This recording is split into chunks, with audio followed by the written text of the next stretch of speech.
Hello and welcome. Thank you all so much for joining us. This is the ABCs of Business Email Compromise. My name is Clara Shook. I am the event coordinator with the West Business Development Center. This webinar is brought to you by the West Business Development Center. We are a nonprofit funded by the Small Business Administration, a federal organization, and we host two centers. We host the Women's Business Center and we host the Small Business Development Center for Mendocino and Lake County. Now, West is funded through federal, California state, and local government grants. Next slide, please. And in exchange for these grants, we are able to provide free, confidential business services.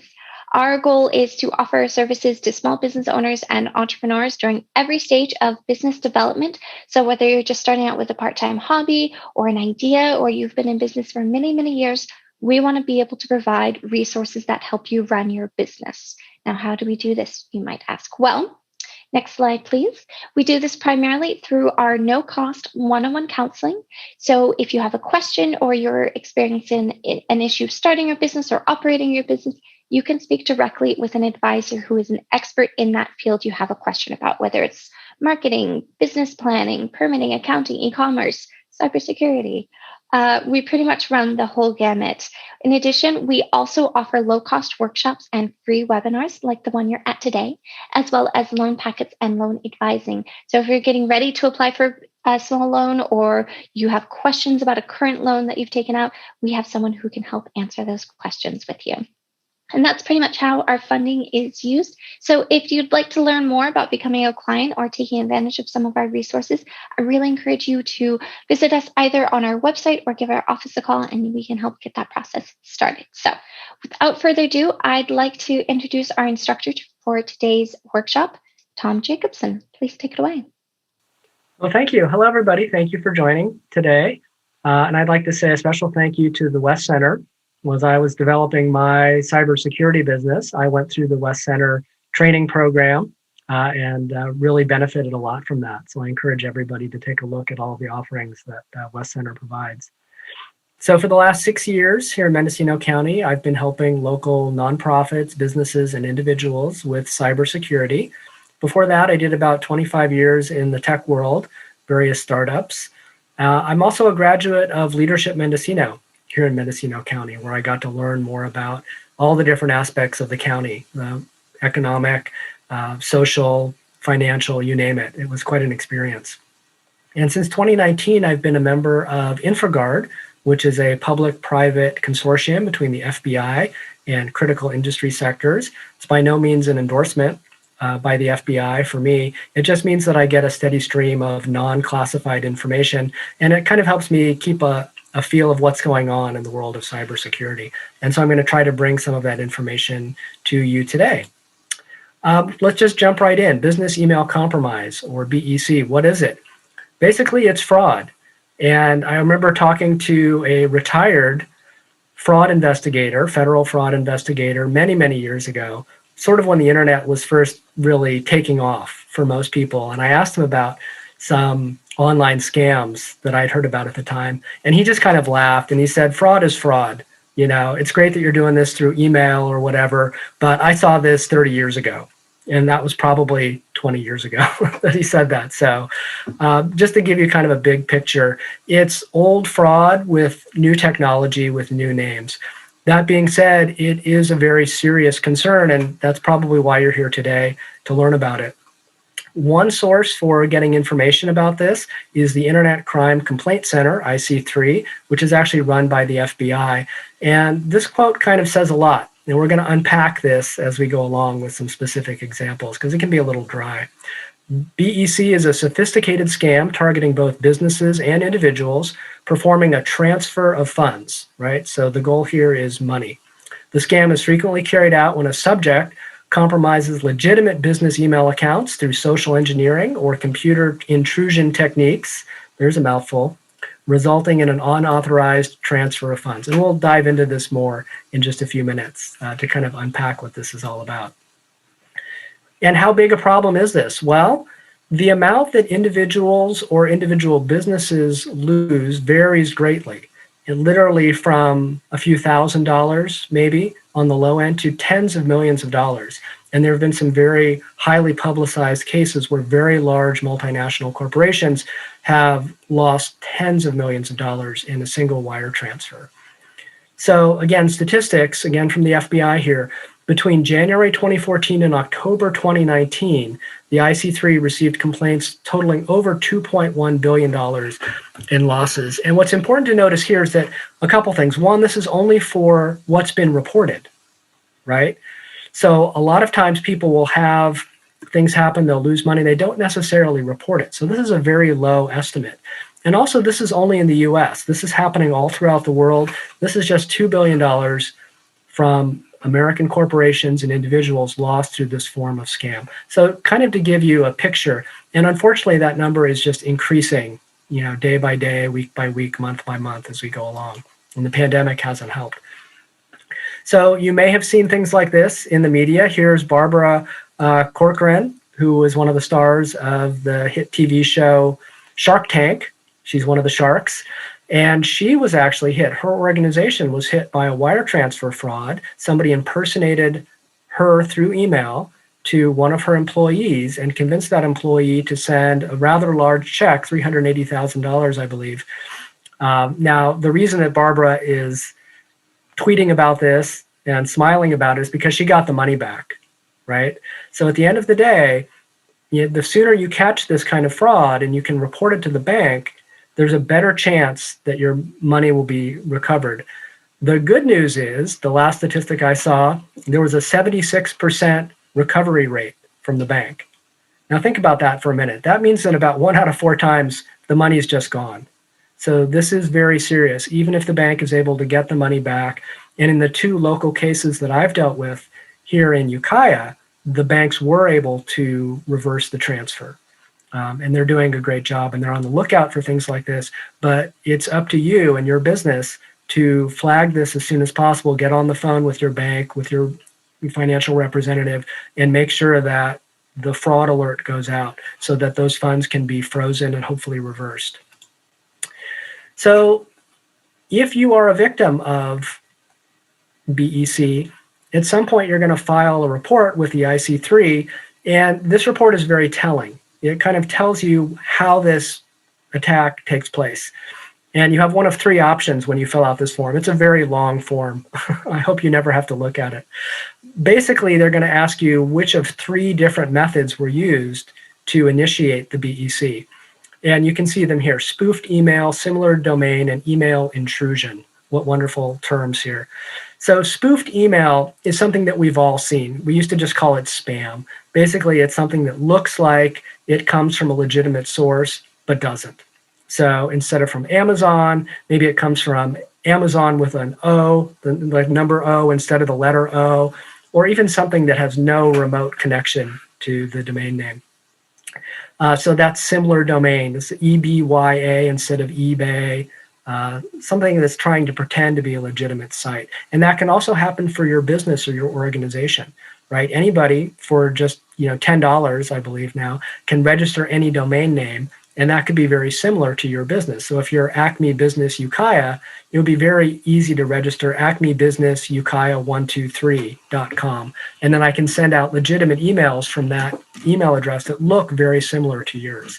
So that's what we talk about, spoofed email or similar domain. Now, the third one, email intrusion, is much more serious. And we're actually going to look at an example of what that looks like.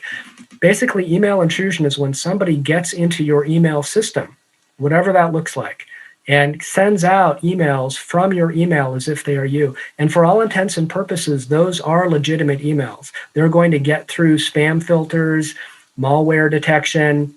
Good luck with any of that stuff, because the email looks like it's really coming from you, because it is. Somebody got your username and password to your email, and they're now sending out emails as if they are you or somebody from your company. So that's probably the most serious. But all of these are used every day, and you've probably seen examples of these. So here again, some information from IC3. The external spoofed email, right, is probably the most common form. Yeah, but if you're not paying attention, you better watch out. And things have gotten so much harder now because we're all on our phones all the time, right? So the couple of times where I've seen people really take a few steps down the road on this path of responding to these kinds of spoofed emails, it's been when they're on their phones, right? It's one thing to look at an email on your laptop, on your monitor at work, and then you can kind of look at like, oh, that domain name doesn't quite look right. If you're on your phone, everything is very small. You're probably multitasking. And if it looks good enough, you're probably not going to catch a lot of the red flags. So one thing I would caution everybody is be extra careful when you're on your phone doing email, especially for something that has any kind of financial component to it. So here's an example. And this is an actual email thread that came into one of my clients, and I've redacted all of the information to protect the innocent and the guilty. But basically, if you read it from the bottom to the top, this is a very common scam. It's called a gift card scam. It's technically BEC because it's trying to get you to give somebody money who doesn't deserve it. So the first message is very simple. Are you available for a quick task? And the email address was wrong, but it had the right name. It had the CEO's name in there. And again, the person was out to dinner and responded to it. Sorry, I'm at dinner. I'll be available about 20 minutes. What can I do? Right? So already it's gotten through the trust filter. Even though the email address was wrong, it's a little bit suspicious. Okay, I need physical gift cards purchased. Can you make this happen? If so, let me know when you can pick up from the nearest store, so I can advise the quantity and denomination to. So if you read it out loud, it sounds a little weird, right? This is not quite right. But the employee responded, yeah, that's no problem. How many do you need? Now, at this point, this is when enough red flags went off that she was able to stop what was going on. And let's look here. I've actually highlighted what some of the red flags are. The first one is the most important, and that's the email address that it came in from, CEO office 2000 something at mailbox.org, right? That's a big red flag. That's not an internal email from our CEO. There was no subject line, right, in there. That's a red flag. Grammar and spelling. So I can advise the quantity and domination, it's not even proper English, to procure. But the biggest red flag, I always tell everybody, is the very first line. Are you available for a quick task? And I make all of my clients promise that they will never send email texts with that message in it because it's a super red flag. All of these emails have some kind of sense of urgency or fear to get people to act. That's the greatest motivator. So anything that's urgent, that comes at strange time, be extra, extra careful of. Another red flag here, which I think is pretty funny, somebody was just copying and pasting text, which had worked for them in the past. They're asking if you can get a Target gift card, and Ukiah does not have a Target. We have everything else, but we don't have Target. So that may have been one of the red flags that the employee was able to spot. So let's go on to the next time. Account takeover from an internal victim. This is a lot more serious. This is not somebody sending something from a bogus domain name, something like a Gmail account, trying to pretend to be your CEO. This is somebody who can actually send out what seem to be legitimate emails because they've actually gotten in and taken over somebody's email account. Now, for a lot of organizations, that's as simple as simply getting a username and password. And there are many, many ways that this happens. I'm not going to go into the details. It's almost not important.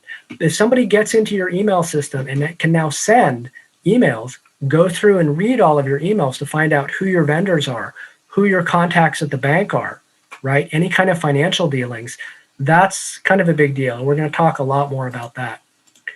We're going to just talk about this other category here, account takeover, external victim. This is basically where the same thing is happening to you. You're the external person, right? So somebody's taken over someone else's email account, someone that you trust, and now the attacker is sending emails through that person's account. So you trust it because you know this person, you've had interactions with them. Maybe instead of sending you a new email, they're actually replying to something that you had sent them. Again, that gives it more legitimacy. And maybe they're saying, hey, I have new bank account information, right? We're changing banks. I need you to change our bank account information and send me a wire to this bank account. And you've probably seen something like this. Let's look at a real life example. So this one came into one of my clients. It looks legitimate because it is legitimate, right? It actually came from this person. Their account got compromised through a phishing email, and their username and password got out. and somebody started logging in and sending out emails to all of their contacts. And actually, I took the time to actually look through this and then call the person who had this had come from. He sounded very tired. He said I was the 700th person who had called him that day. And he had taken steps working with Microsoft to change his username and password and trying to notify everybody that this was a bogus attack. But it looks very legitimate. I was not able to tell if it was true or not. The only red flag that came up for the CEO was that she was not expecting this email. And so she forwarded it on to me and said, hey, can you look at this? I'm not expecting to get a document from this person. So thumbs up. That's what you should be looking for. If there's any kind of red flag, be suspicious. And we want to talk about out-of-band communication in just a minute. So when the person opened up this link, when they clicked on this link, they got a PDF, which everybody assumes is pretty harmless, right? Well, maybe not. When you click on that link, read now to get this Office 365 document, kind of strange that would be inside of a PDF, it takes you to a legitimate Microsoft site, something that most people have never heard of called Microsoft Sway, which is kind of like PowerPoint on steroids. And most people have never heard of it, but it actually is a legitimate Microsoft site. And at this point, everybody's thinking, come on, let me just get this document already. You've already bought in. It's gotten past your trust filters. There's an email from somebody that I know from their actual email address. There's a document waiting for me, or so I think.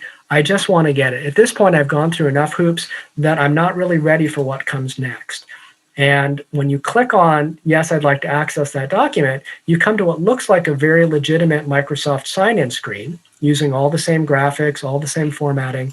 However, if we look up here at the top right, bluemix.net is not a Microsoft domain name. This is where the fraud comes into play. At that point, people type in their usernames and passwords, and the process continues.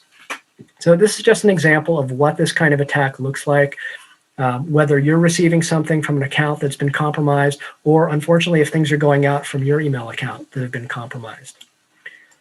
Okay, so another one, less common, is where somebody pretends to be you or someone from your organization and is sending out emails to trusted vendors.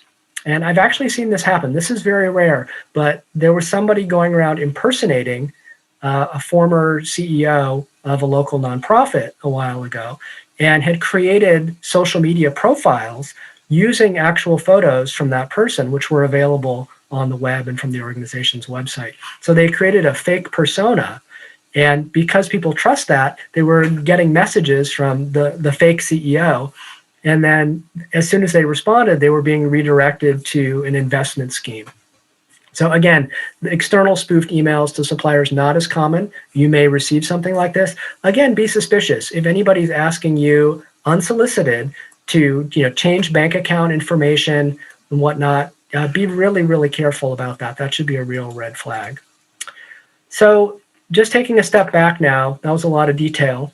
The big picture here is that email is the number one, they call attack vector, the most likely way that you are to get scammed. And it's true for all of us because so much of our life revolves around email this day. And it's not even about just email. There's also SMS messages. There are social media messages, right? Any kind of digital communication in this way is suspect. And we have to be really careful about what we trust and how we act on the messages that we're getting. At the end of the day, it's not even really a hardware or software issue. You can't just install a firewall to block this because you have to have email. The firewall is not going to block all of your email. That would be very safe, but it would cut down on our productivity quite a bit. So we have to be the human firewall, the first line of defense for our organizations, and really make sure that we're looking at email that comes in, and again, text messages, even voice messages, a little bit more suspiciously. At the end of the day, it comes down to trust. Who do we trust, and what mediums do we trust in terms of where we're getting our information from? And so I like to tell people it's time to break up with your email, right? We've been together a long time. It's not you, it's me. It's like, it's me, whatever you need to say to your email. We have to stop treating email as if everything that comes through is legitimate. And I think most of us are getting to that point. But I still hear people say things to me like, oh, my computer told me that. And I'm like, no, the computer didn't tell you. You got a message from something on the computer. Maybe it was from WhatsApp, LinkedIn, your email. Maybe it was the operating system telling you it's time to back up your files or something. Something gave you a message, and we need to look at the source of that message and whether we think it's legitimate or not. So here's a metaphor that I like to use with people. Think postcard, right? If you got a postcard in the mail saying, hey, my bank account information has changed, please wire me $380,000 using this new information, you would laugh and hopefully throw it in the recycling bin, maybe tearing it up a few times for good measure, right? So if you think about email as a postcard, well, anybody can send you a postcard from anywhere in the world. You have to evaluate whether or not the information on that postcard is legitimate or not. So just kind of a big picture. We need to not take email, SMS, messages on Facebook or whatever so seriously. So what do I recommend for businesses? True for individuals, nonprofits, businesses, municipalities. It all is kind of the same. The most important step is really to implement security awareness training for your organization and for yourself. And it's really asking the question, how many hours of security training do your people get every year at your organization? And if the answer is none, then maybe that's something that you need to look at, right? You can't expect people to just change on their own because you say, hey, watch out for emails, right? There's some suspicious emails coming in. Everybody be careful. That's not enough. People need actual experience seeing, interacting with, and flagging, red flags that these emails are not okay. So security awareness training is one way to do that. Another one is standard operating procedures. And this is not very sexy, but if all it takes is an email to initiate a wire transfer at your company, then your company is in trouble, right? Your standard operating procedures need to change around that. Because if an email, the wrong email comes in at the right time, off hours when somebody is busy, they think, oh my gosh, the CEO says I have to wire this off right away. That's where the problems begin. An email alone should not be enough to initiate a wire transfer or any kind of financial transaction at your company or your organization. And I talked to a woman, Sonoma County, one county over, a couple of years ago, and they were very used to taking very large denomination transactions through the internet. They sold large, very large pieces of equipment, hundreds of thousands of dollars. And so they would get orders through the internet. And they got hit by BEC twice in 1 year. One time was from an external spoofed email. Another was actually what they call insider threat. Somebody in the company had actually performed that action to steal money from them. So they were very familiar with BEC and how it worked. Again, standard operating procedures. Talk to somebody on the phone, do a Zoom call with the person who's authorized, get that face-to-face or virtual face-to-face. I know some organizations actually have a stamp. You cannot do a wire transfer or a bank transfer until there's a physical piece of paper with a stamp on it with red ink in order to authorize that transaction. So really think about your standard operating procedures. These first two steps, right? The human element, the human firewall, are we're going to keep your organization safe. And then after that, there are some technical things that you can do. And I've kind of labeled them as industry standard best practices. And those involve things like making sure that your email client is secure. And the one I really stress for people is the last point here, multi-factor authentication, sometimes called two-factor authentication. I'm sure you've all received those 6-digit codes through text messages from your bank when you go to log on.